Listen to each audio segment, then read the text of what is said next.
A special thank you to each of our subscribers who make this channel possible. Here's today's story. In a significant development in the ongoing Israel-Hamas conflict, Israeli military officials announced on Saturday that the remains of 3 individuals handed over by Hamas to the Red Cross this week do not correspond to any of the remaining Israeli hostages.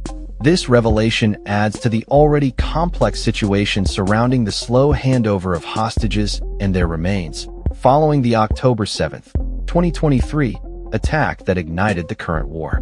Palestinian militants have released the remains of 17 hostages over the past 2 weeks, but the transfer of the bodies of the last 11 hostages has been sluggish, causing frustration and concern among families and officials. The latest handover occurred on Friday, coinciding with Israel's return of 30 Palestinian bodies to Gaza, marking a moment in the fragile ceasefire agreement brokered by the United States. The remains of the 3 individuals were returned to Israel late Friday night and are currently undergoing examination. Initial assessments by Israeli intelligence indicated that these remains do not belong to any of the hostages captured during the October attack. The identity of the remains remains unknown, raising questions about their origins and the reasons for their return. According to reports, both Israeli military officials who spoke under conditions of anonymity confirmed that the remains do not match any of the hostages taken by Hamas.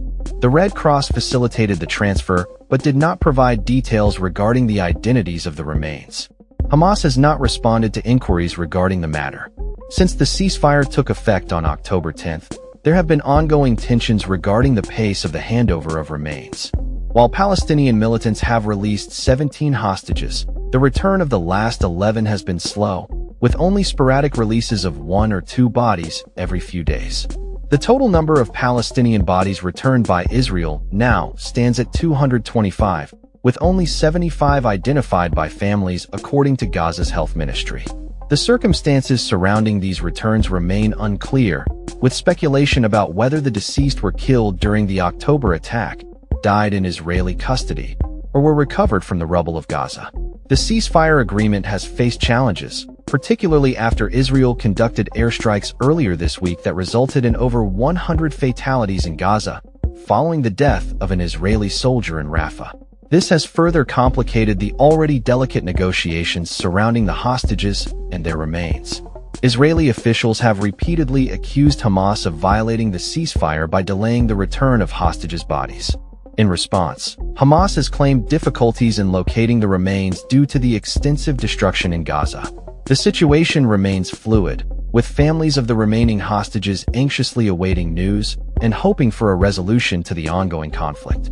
The emotional toll on families continues to mount as they grapple with the uncertainty of their loved ones' fates.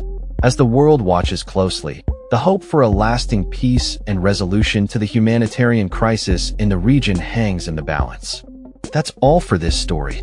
We upload videos every day covering many different subjects, so hit that subscribe button to stay informed. Thanks for watching.